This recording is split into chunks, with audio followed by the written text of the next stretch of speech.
El transatlántico más grande del mundo, el Titanic, cruza el Atlántico en dirección a América. Lleva más de 2.200 personas a bordo. Entonces se produce un desastre. Se llena rápidamente de agua y se hunde en el gélido océano. Se ahogan más de 1.500 personas. Pero ¿por qué hubo tantas víctimas? ¿Fue un fallo humano o un defecto de diseño? Ahora, gracias a la nueva ciencia del análisis forense y a un experimento vanguardista, revelaremos una debilidad oculta del barco más famoso de la historia. Los desastres no ocurren sin más, son una cadena de sucesos críticos. Desentrañaremos las pistas e iniciaremos la cuenta atrás hacia esos segundos catastróficos. Segundos catastróficos. El Titanic.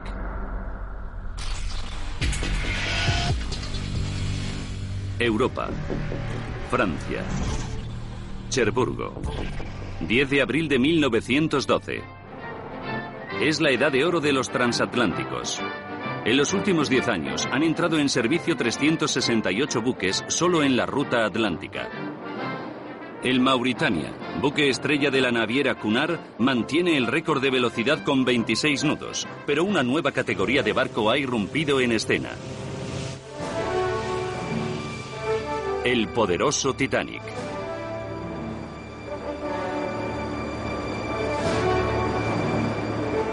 Con 269 metros de eslora, casi 4 veces la longitud de un Boeing 747, es el barco más grande que se ha construido y el segundo de una flota de 3 nuevos gigantes. Sus hermanos, el Olympic y el aún sin votar Gigantic, constituyen la apuesta de su dueña, la línea White Star, por monopolizar la ruta y echar del negocio a la competencia. Se ha tardado 3 años arduos en fabricar en Belfast, Irlanda. Se ha construido exactamente igual que el ligeramente menor Olympic, que aparece en este metraje de 1910. Es un barco de construcción robusta, preparado para una vida larga y dura en el proceloso Atlántico Norte. La vasta estructura del barco está revestida por 2.000 planchas de acero enormemente resistente y flexible. 3 millones de roblones de acero y hierro forjado lo mantienen unido. En su construcción se perdieron 8 vidas. Está equipado con los últimos avances en materia de seguridad, que incluyen 15 mamparas a prueba de agua conectadas por puertas de alta tecnología controladas eléctricamente. Cuando se terminó, sus constructores tenían tanta fe en él que lo equiparon con solo 20 botes salvavidas, suficiente solo para la mitad del pasaje y la tripulación. La prensa, seducida por la publicidad, lo apodó el insumergible. El nuevo barco es capaz de avanzar a 23 nudos. No tanto como los vapores de la Cunard, pero en cuanto a lujo, no hay ningún barco en la tierra que le haga sombra. Los pasajeros de primera clase disfrutan de una grandiosa escalera, salones de gala e incluso baños turcos. Los acaudalados recién casados Mary y Lucian Smith vuelven a casa a todo lujo tras su luna de miel. Mary, retratada en esta imagen de 1911, es la hija de un influyente congresista. Lleva pocas semanas embarazada y tiene ganas de volver a ver a los suyos. Tuve una luna de miel maravillosa en Europa, pero echaba de menos a mi familia y mis amigos. Y Lucian compró un pasaje de vuelta a Nueva York. Lucian es hijo de un industrial de Virginia. Ha pagado 90 euros por un camarote de primera clase, el equivalente a unos 6.000 euros actuales. Pero como ocurre con los aviones modernos, gran parte de los beneficios se obtienen transportando grandes cantidades de gente a precios más económicos. En su viaje de inauguración, el Titanic va 2/3 lleno, con 1.343 pasajeros a bordo.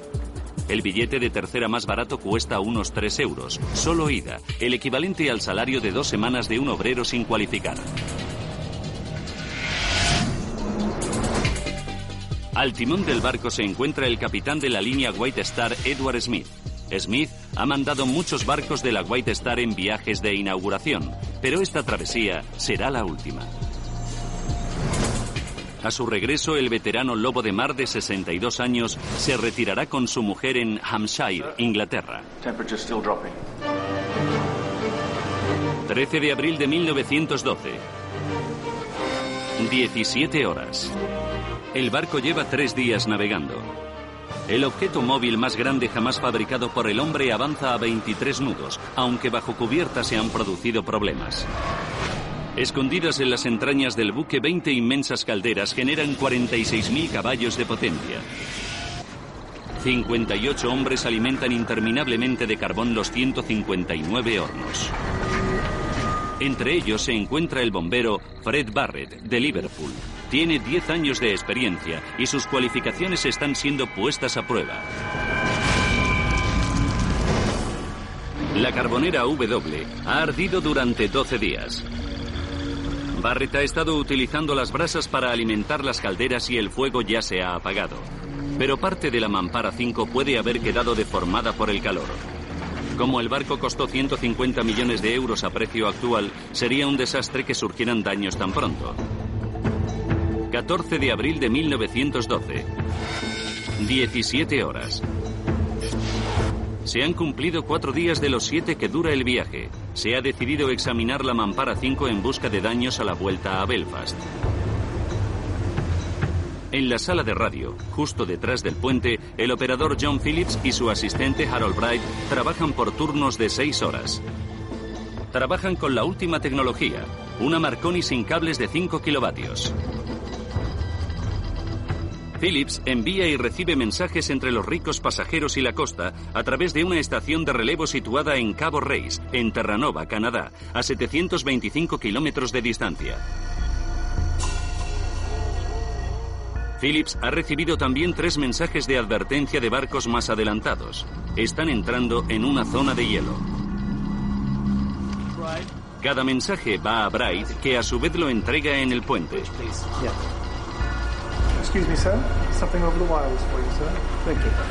Smith ha trazado la travesía con sumo cuidado. En 1912 ya existen 2 rutas transatlánticas principales. La del norte es la más corta, pero en los meses más fríos, a causa del hielo flotante, se emplea la del sur, que tiene 320 kilómetros más. Este invierno ha sido el menos frío en 30 años y se ha desprendido más hielo del habitual del casquete polar ártico, que ha afectado hasta a la ruta del sur, por lo cual Smith se ha desviado más al sur todavía. Y una vez tomada esa precaución, decide no ralentizar la marcha. A su actual velocidad, el Titanic debería llegar a Nueva York justo a tiempo. 20 horas 55 minutos. El capitán Smith acude al puente a supervisar el mando y después se va a la cama. 22 horas. Ahora quien está al mando del barco es el primer oficial Murdoch. Su mayor preocupación es el hielo. Sabe que a esta velocidad se puede tardar 1,5 kilómetros en girar el barco 45 grados. 30 metros por encima de la cabeza de Murdoch, en la torre del vigía, los vigías Reginald Lee y Fred Fleet acaban de comenzar su turno de 2 horas. Pero están trabajando sin prismáticos, porque en Southampton un oficial los guardó con llave y se marchó del barco con ella. Hoy no hay luna y solo las estrellas iluminan el mar en calma. 22 horas y 55 minutos. En la sala de radio, Phillips se esfuerza por escuchar débiles mensajes que llegan de Terranova. Un operador de otro barco, el SS Californian, empieza a enviar otro mensaje. La interrupción ensordece a Phillips. Aunque el mensaje es sobre el hielo, Phillips reacciona indignado. Fuera de mi frecuencia, estoy trabajando con Cabo Race. 23 horas 39 minutos. Mientras el Titanic avanza, nadie nota que un pequeño fallo del mayor barco jamás construido está a punto de conducir a la muerte a 1.500 personas. El gigantesco Titanic navega por el gélido Atlántico Norte a 21,5 nudos. En la torre del vigía, el vigía Fred Fleet avista algo en la oscuridad. Al principio, apenas distinguen una forma oscura recortada contra el horizonte. Después, a unos 450 metros, aparece un iceberg en mitad de la noche.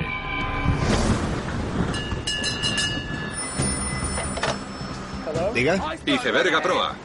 Iceberg a proa, señor. Todo a babor. Murdoch ordena rodearlo de inmediato. Más rápido. Lentamente, el Titanic gira a babor. Bajo cubierta, los tripulantes intentan reducir la potencia del motor, pero detener el Titanic a esa velocidad requiere un mínimo de 800 metros. Y ya es demasiado tarde. No existe el modo de evitar el enorme muro de hielo. Más rápido, más rápido.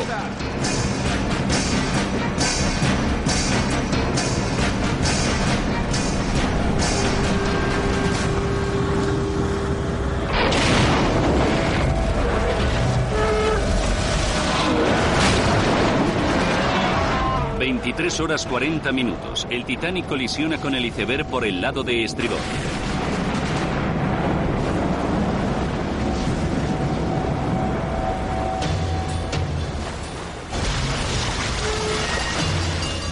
El bombero Fred Barrett presencia de primera mano los daños causados por el impacto. Estaba hablando con el segundo ingeniero cuando se encendió una luz roja y grité: ¡apagad los amortiguadores! De repente comienza a entrar agua por el casco. Se abrió una brecha en un costado del barco y empezó a entrar agua. En otras partes del barco, los pasajeros apenas notan la colisión. No me desperté lo suficiente para asustarme. De hecho, me volví a dormir. Pero el impacto despierta y preocupa al capitán Smith. 23 horas y 48 minutos. El capitán Smith recorre apresuradamente las entrañas del barco. Cuando mira por un pórtico, se da cuenta por primera vez de la escala de los daños. Enseguida le llegan informes de que está entrando agua en toda la proa del barco. En solo 10 minutos, el agua ya cubre 4,5 metros. Es medianoche. Smith está de vuelta en el puente. La tripulación le da una noticia escalofriante. 5 compartimentos del barco están inundados. A ese ritmo, al Titanic solo le quedan 2 horas.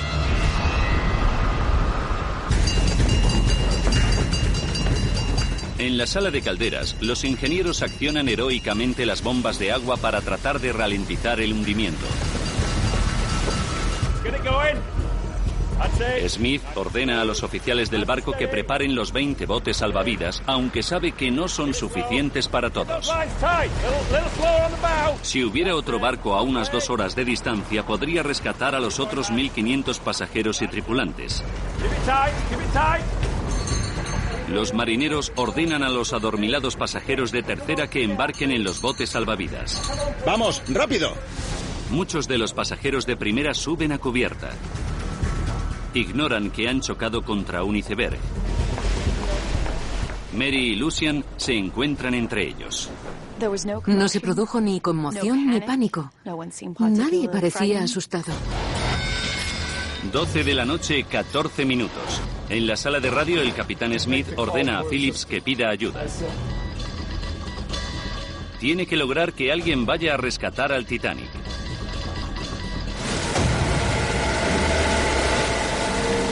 A pesar de las bombas de agua, el mar penetra en la sala de correos.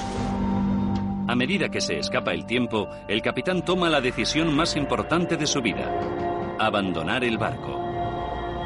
Además, sabe que se espera de él que se hunda con el barco.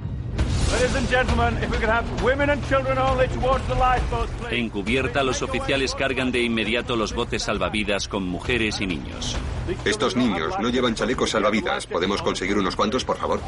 Muchas mujeres se niegan a abandonar a sus maridos.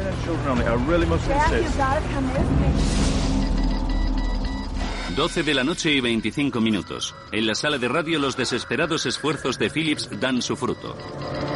Otro vapor, el SS Carpathia, acude a su llamada. Pero el barco se encuentra a 98 kilómetros de distancia y a velocidad máxima tardará 4 horas en llegar. ¿Dónde está el barco que les avisó del hielo 2 horas antes? Seguro que habrá oído la llamada de socorro del Titanic.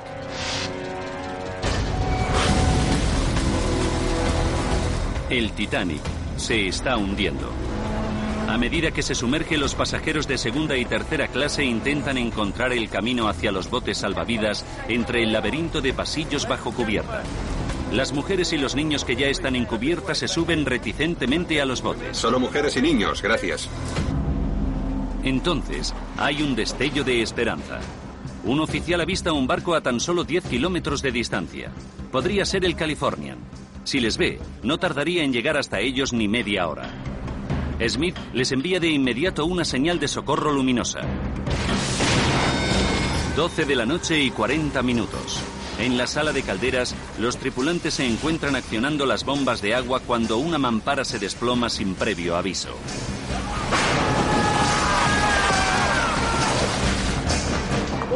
Mientras los pasajeros suben a cubierta, la tripulación arría el primer bote salvavidas. Tiene capacidad para 65 personas, pero zarpa con 37 plazas libres. Lucien le ruega a Mary que se vaya sin él.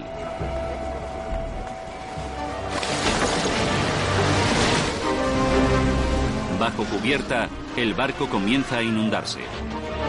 Cientos de pasajeros de segunda y tercera clase están perdidos por los pasillos y luchan por llegar a los botes.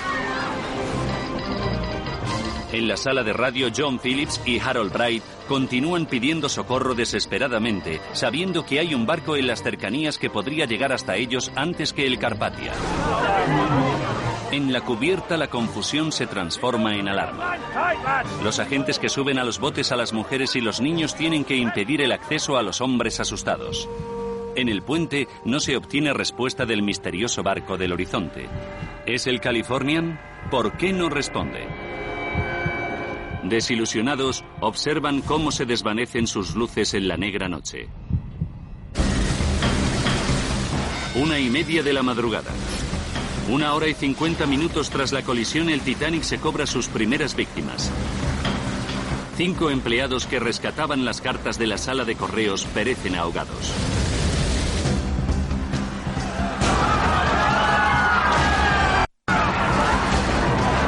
En cubierta cunde el pánico y los pasajeros se precipitan hacia los botes. Lucien Smith abre paso a su mujer embarazada hasta el bote número 6. Me dio un beso de despedida mientras arriaban el bote. Me dijo que me metiera las manos en los bolsillos, porque era una noche muy fría. Fue la última vez que le vi.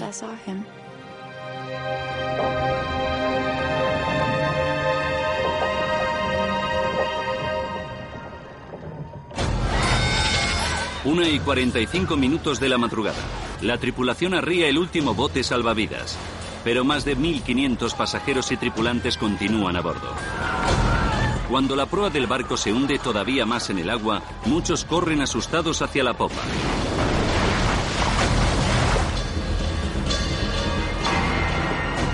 Los hombres, mujeres y niños que quedan son abandonados a sus propios medios. 2 horas y 40 minutos tras el impacto se corta la electricidad del barco y el Titanic se queda a oscuras. La aterrorizada Mary Smith observa cómo el mar se traga el Titanic y a su marido.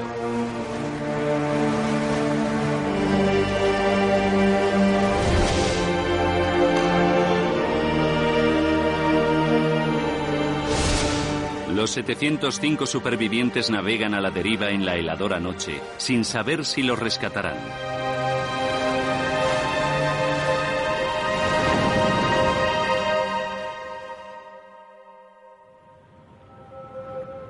A las 4:30 de la madrugada, el SS Carpathia llega por fin para salvar a los náufragos. Cuando los supervivientes son izados al Carpathia, se hace evidente el gran volumen de víctimas sufrido.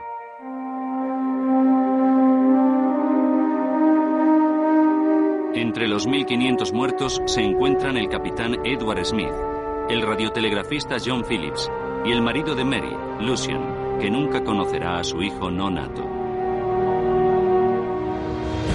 Las siguientes semanas las autoridades estadounidenses y británicas llevaron a cabo investigaciones oficiales en Londres y Nueva York. Realizaron más de 41.000 preguntas, pero nunca encontraron la razón por la que se produjo la tragedia.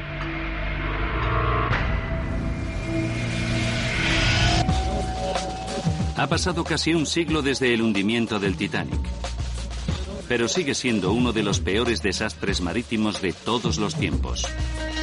El misterio de lo que pasó esa noche ha cautivado la imaginación de varias generaciones y ha dado origen a multitud de libros y películas. En la actualidad existen más de 40 millones de páginas de Internet sobre el tema, que van desde las que afirman que no se trataba del Titanic, sino de su gemelo el Olympic, a las que afirman que hubo en juego fuerzas oscuras. Y encontrar la verdad exige un enfoque moderno y forense. Reexaminaremos el hundimiento del Titanic mediante técnicas actuales y simulaciones por ordenador y descubriremos que un mínimo detalle podría haber salvado cientos de vidas.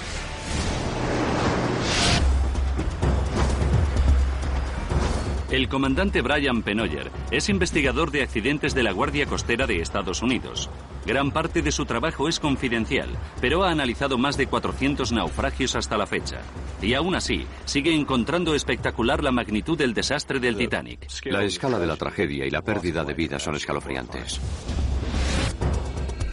Ahora el comandante Pennoyer reexaminará el caso y escrutará todos los detalles de las pistas que pueda encontrar. Comienza en la Biblioteca del Congreso, que contiene cientos de archivos que reviven con nitidez el horror de esa fatídica noche. Son transcripciones de las comunicaciones por radio, testimonios de pasajeros y tripulantes y detallados documentos técnicos. Las primeras pistas para desvelar el misterio deberían encontrarse aquí. Pero a Pennoyer, sus años de experiencia le indican que tuvo que producirse una cadena de sucesos imprevistos que condujeron al desastre. Los accidentes de esta escala nunca se producen por una única causa. Esa forma de enfocar las catástrofes está obsoleta. En su lugar intervienen un conjunto de causas que se combinan en el momento y lugar apropiados. Los modernos protocolos de investigación requieren que Pennoyer establezca de antemano las condiciones meteorológicas y marítimas de ese día. Cuando examina los archivos, comprueba que el mar estaba en calma y que no había viento ni luna. Entonces revisa la trayectoria del barco. Estaba a unos 16 kilómetros de la ruta sur, la más segura de las dos rutas empleadas para cruzar el Atlántico Norte.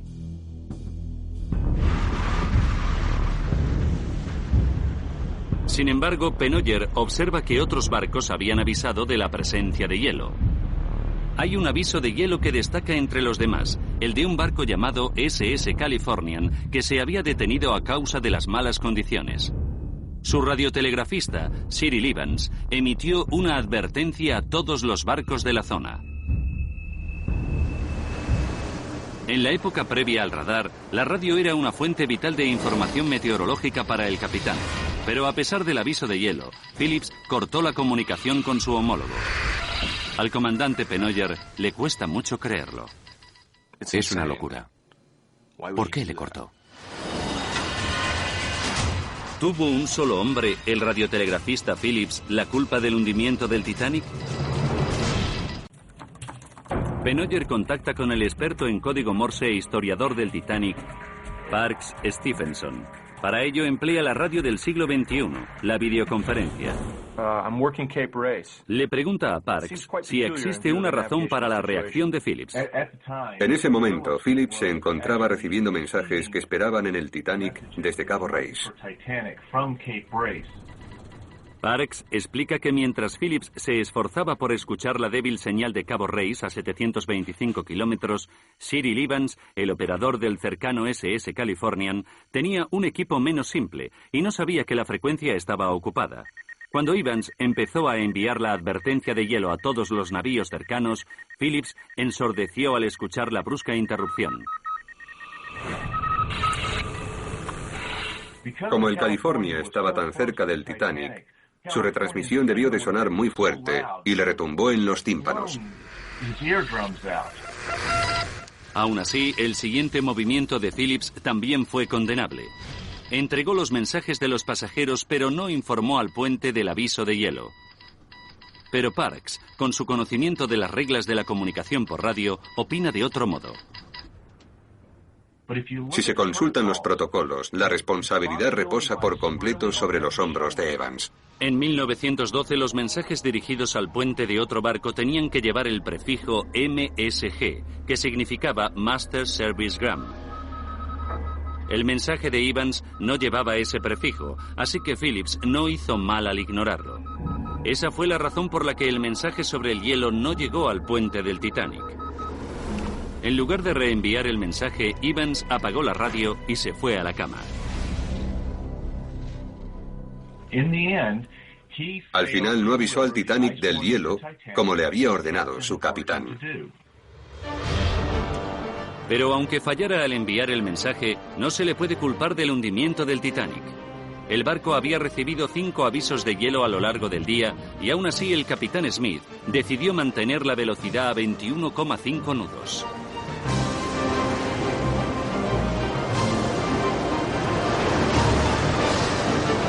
¿Por qué continuó viajando a velocidad normal a pesar de los avisos?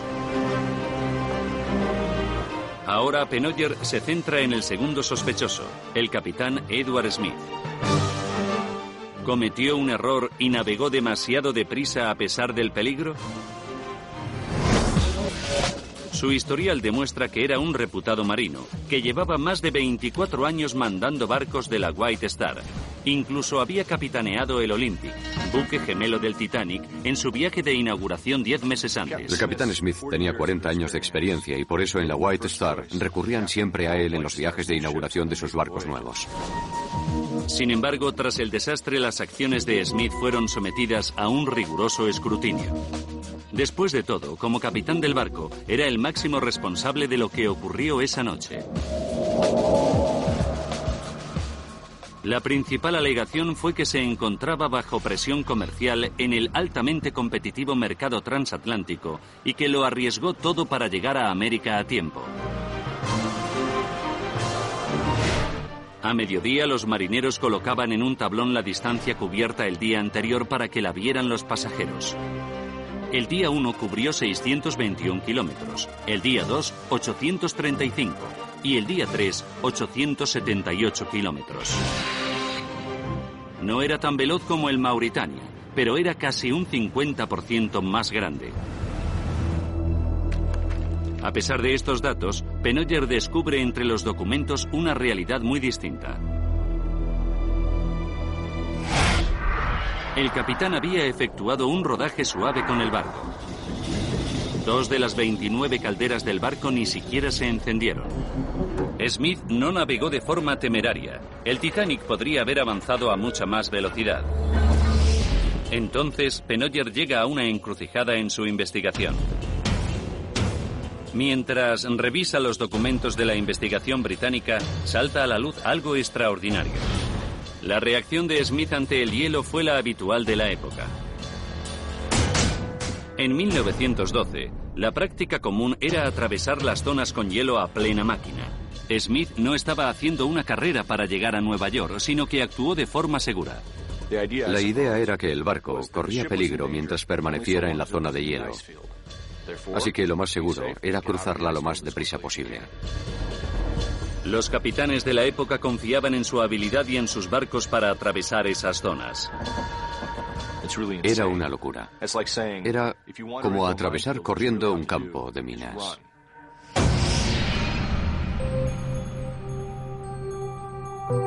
Como el comandante Pennoyer no puede culpar del desastre a Smith, Phillips e Evans, centra su atención en la última línea de defensa, los vigías.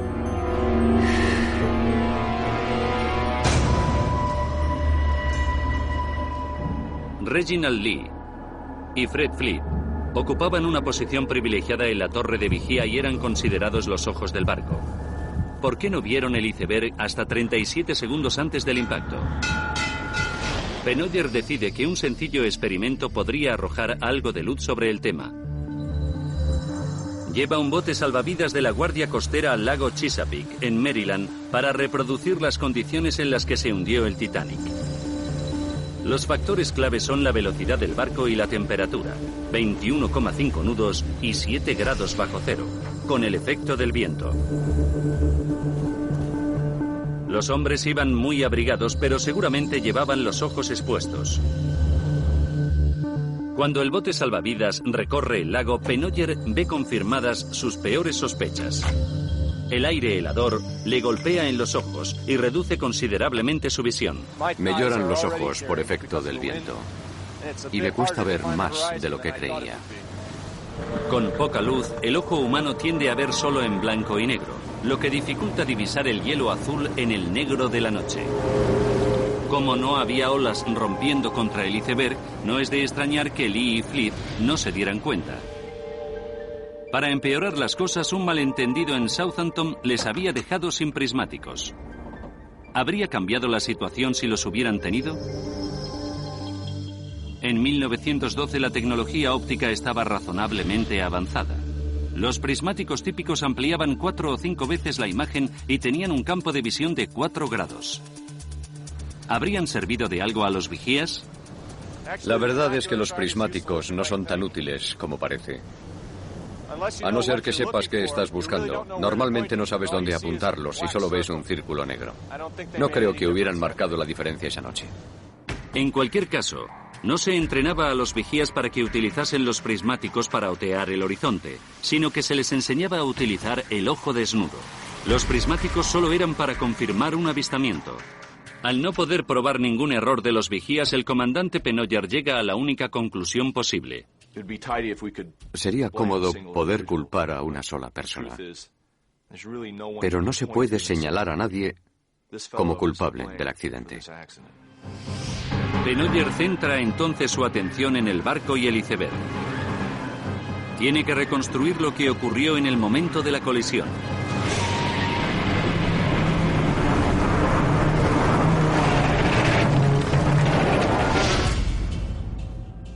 Esta fotografía la sacó un barco, el CS Minia, que acudió al lugar del siniestro pocos días después del accidente. Se dice que es la foto del iceberg. Los oceanógrafos calculan que el bloque gigante flotaba hacia el sur a medio kilómetro por hora y se cruzó en el camino del Titanic en ángulo casi recto. Por regla general, 7/8 partes de un iceberg están sumergidas. Según los testimonios que afirman que el iceberg tenía 18 metros de alto, Pennoyer estima que debía pesar unas 272.000 toneladas, 6 veces más que el barco. Pero el impacto debería haber sido sobrevivible. El revestimiento de acero de casi 14 centímetros de grosor del Titanic y sus 3 millones de roblones no eran su única defensa. 4 de sus 16 compartimentos podían llenarse de agua simultáneamente sin que el barco se hundiera. Pero está claro que esa noche algo falló. La investigación original concluyó que se había abierto una brecha de 90 metros de largo que dañó 5 de los compartimentos internos, uno más de lo que podía soportar. Pero esta explicación hace tiempo que fue rechazada. En 1985, el explorador Robert Ballard empleó un buque de investigación de la Armada para encontrar el naufragio a 3 kilómetros de profundidad. 10 años después, un equipo de científicos volvió al lugar. Utilizaron una sonda con sonar a través del espeso barro y descubrieron que el casco tenía una serie de pequeños agujeros, pero no una gran brecha. ¿Se abrió el Titanic como una lata de sardinas o sufrió otra clase de daños? Para obtener más información, Pennoyer visita a uno de los mayores expertos mundiales en el diseño del Titanic, Bill Garsky. Le pregunta si una brecha de 90 metros en el costado pudo ocasionar el hundimiento del barco en 2 horas y media. Garsky le contestó que la operación matemática era muy sencilla. Para que el barco se hundiera tenían que entrarle unas 34.470 toneladas de agua, pero con una brecha de 90 metros, esa cantidad de agua habría entrado demasiado deprisa. Es un agujero muy grande. Y si el Titanic tardó 2 horas y media en hundirse, la brecha Tuvo que ser más pequeña. Pero existe una segunda e intrigante teoría que tal vez Garsky pudiera esclarecer. El heroico bombero Fred Barrett, que sobrevivió al naufragio, declaró que se había producido un incendio en la carbonera cercana a la mampara que separaba los compartimentos 5 y 6. Una hora después del impacto con el iceberg, esa mampara se vino abajo bruscamente. Tal vez la mampara se debilitó por el fuego, permitió que se inundara el compartimento 5 y ocasionó el hundimiento del barco, pero Garsky cree que no. Es una buena teoría, pero no encaja con lo que sabemos que le pasó al barco. Garsky explica que la tripulación ya estaba bombeando agua fuera del compartimento 5, por lo cual la mampara tuvo que romperse con anterioridad. En ese momento el barco ya no tenía ninguna posibilidad, estaba destinado a hundirse. Con la teoría de la mampara descartada, Pennoyer tiene en cuenta otra explicación. ¿Estaba fabricado el barco con materiales defectuosos? Puede que las placas de acero del casco, enfriadas hasta el punto de congelación por el agua helada, se volvieran quebradizas y se fracturasen con el impacto. A lo largo de los años se han rescatado diversos restos del naufragio, incluidos tanto planchas como los roblones que las sujetaban. Pennoyer decide comprobar si esas muestras presentan algún defecto. En el Instituto Nacional de Estándares y Tecnología, el experto en metales Tim Fecky tuvo la suerte de examinar personalmente esas muestras en 1988. Me pregunto si existía algún problema con la fabricación o el estado de las planchas de acero. Hemos sometido a pruebas las placas de acero del Titanic, las hemos doblado poco a poco en agua helada y resulta que... Fecky sometió las muestras a un riguroso examen mecánico y químico y escaneó su superficie con microscopios electrónicos. Su conclusión fue simple. El acero era de una calidad razonable para la época y no era especialmente quebradizo, incluso a temperaturas bajo cero. Si había un defecto en los materiales, tenía que estar en otro lado. Entre cada plancha de acero del casco del Titanic había una costura a prueba de agua. Las costuras estaban cosidas con 3 millones de roblones de 2,5 centímetros de diámetro, parte de los cuales se habían instalado manualmente y parte a máquina. Fecky explica que durante la construcción los obreros emplearon una enorme máquina de remachar en la mayor parte del casco, que colocaba roblones de acero.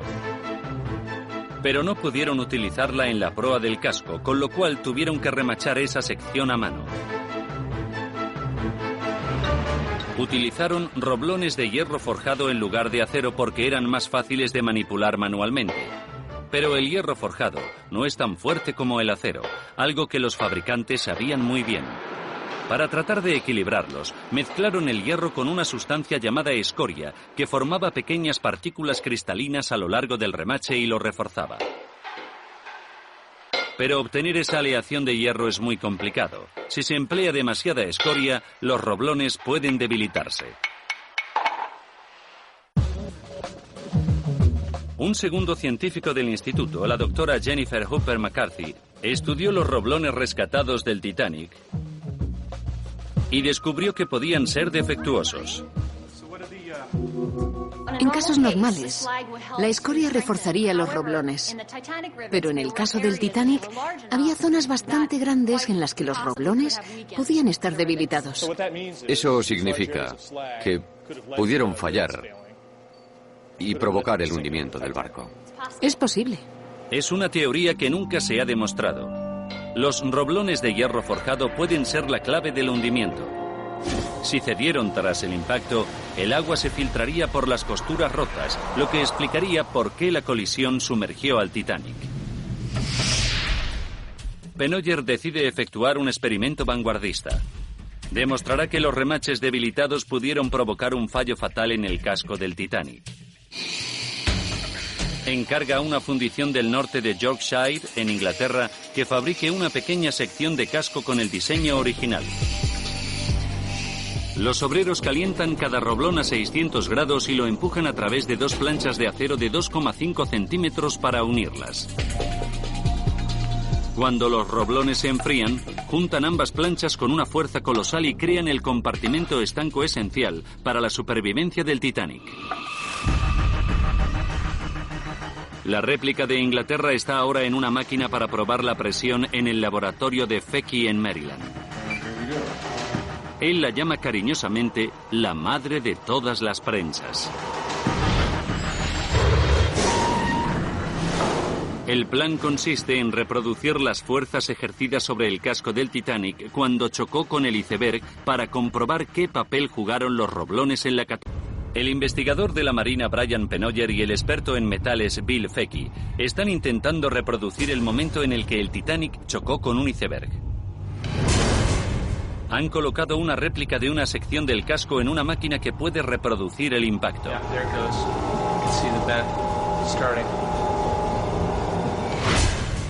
La teoría es que los roblones fallaron al chocar contra el iceberg y el agua penetró por las costuras rotas.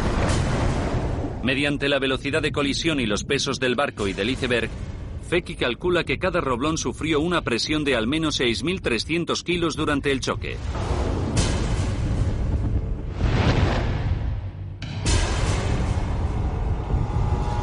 Vamos a ver qué tal resisten los roblones. Si los roblones se rompen bajo una presión de 6.300 kilos, Pennoyer demostrará que la causa del hundimiento fueron los roblones defectuosos.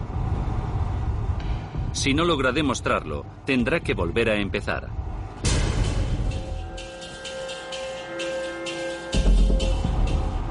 A 1.800 kilogramos de presión, la plancha de acero comienza a doblarse.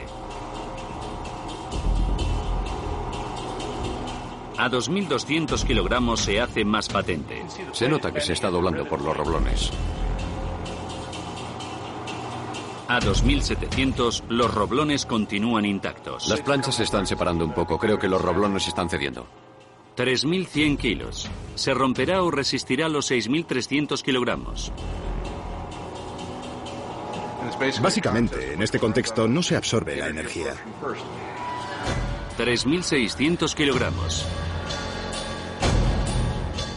4.000 kilogramos.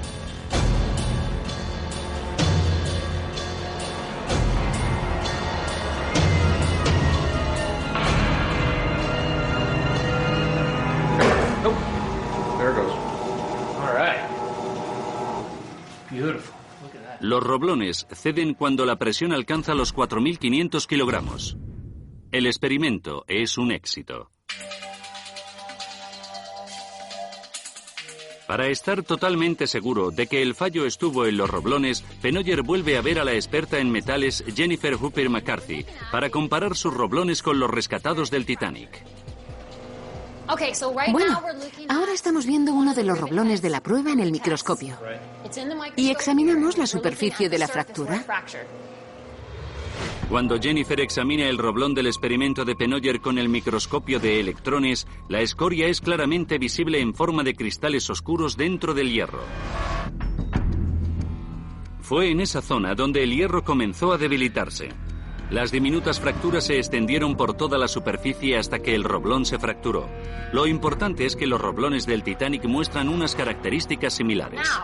Si lo comparamos con esta foto de un roblón del Titanic, son muy similares. La escoria ha creado un agujero en la superficie del roblón. El agujero se fue agrandando hasta crear una grieta que rompió el roblón. La única diferencia entre ambos roblones es que los del Titanic eran de peor calidad. Las partículas eran más grandes y provocaron mayores agujeros, y por lo tanto mayores grietas.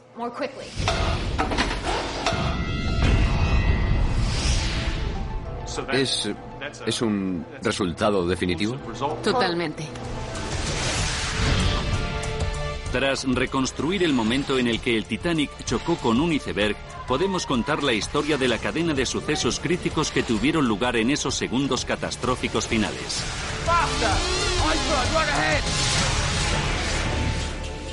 14 de abril de 1912.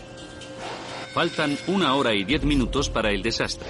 El Titanic navega a 21,5 nudos en una noche fría y sin luna. En la torre de vigilancia, el viento y la baja visibilidad impiden ver con claridad. 45 minutos para el desastre. El radiotelegrafista John Phillips recibe un aviso de hielo del SS Californian. El mensaje está mal formateado y Phillips no lo reenvía al puente. 30 segundos para el desastre. Un enorme iceberg surge de la oscuridad.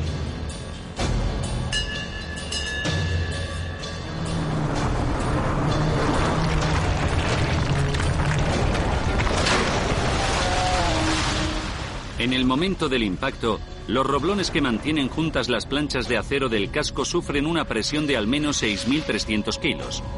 Tienen el defecto de llevar demasiada escoria en el hierro forjado y se rompen. El agua penetra por las costuras rotas e inunda 5 compartimentos. Demasiados para que el barco pueda resistir.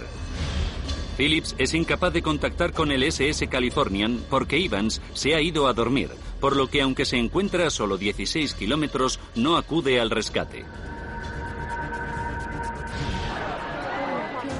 2 horas y media después de chocar con el iceberg, el barco más grande que se había construido se hunde en el mar junto a 1.500 hombres, mujeres y niños.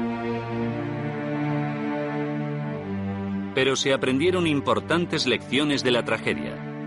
El gobierno de Estados Unidos creó una patrulla del hielo del Atlántico Norte que informaba sobre icebergs. Y se cambió la ley a ambos lados del océano para asegurar que todos los barcos llevaban suficientes botes salvavidas. Pero el desastre no se ha olvidado. La historia del Titanic es famosa por muchas razones. Era un barco nuevo, en una época fascinante, con un accidente que podía haberse evitado y un trágico final. Finalmente, la catástrofe demuestra que por muy lejos que crea el hombre haber llegado, no puede subestimar la fuerza de la naturaleza o lo acabará pagando con su vida. Es imposible examinar los archivos del Titanic sin emocionarse por la tragedia humana. Fue una auténtica pena, un enorme desperdicio.